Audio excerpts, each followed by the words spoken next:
SARFAESI એક્ટનો મુખ્ય હેતુ શું છે? લોન વસૂલાત સરળ બનાવવી.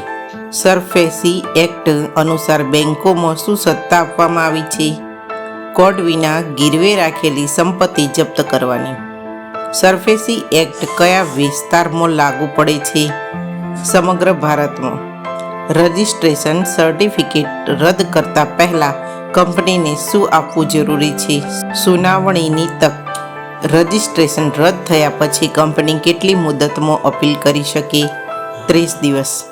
ફાઇનાન્સિયલ એસેટ્સ ખરીદવા માટે કંપની શું બહાર પાડી શકે?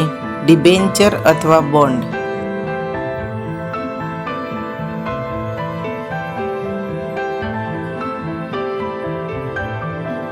સરફેસી એક્ટ હેઠળ એસેટનો કબજો લેવા બેંક કોની મદદ લઈ શકે?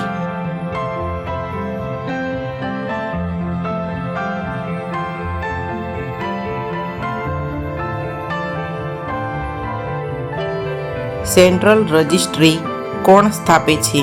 Central government. સેન્ટ્રલ રજિસ્ટ્રીના રેકોર્ડ કયા સ્વરૂપમાં રાખી શકાય? ઉપરના બધા. સેન્ટ્રલ રજિસ્ટ્રીની માહિતી કોણ તપાસી શકે? કોઈ પણ વ્યક્તિ ફી સાથે. જો સિક્યુરિટી ઇન્ટરેસ્ટની માહિતી સેન્ટ્રલ રજિસ્ટ્રી પાસે ફાઇલ કરવામાં કસૂર થાય તો દંડ કેટલો થઈ શકે? 5,000 પ્રતિ દિવસ. કલમ 28 મુજબ રિઝર્વ બેંકના આદેશોનું પાલન ન કરનાર કંપનીને કેટલો દંડ થઈ શકે? 5 લાખ. આ અધિનિયમ હેઠળ ગુનાનો ટ્રાયલ કઈ કોર્ટ કરી શકે? Metropolitan magistrate.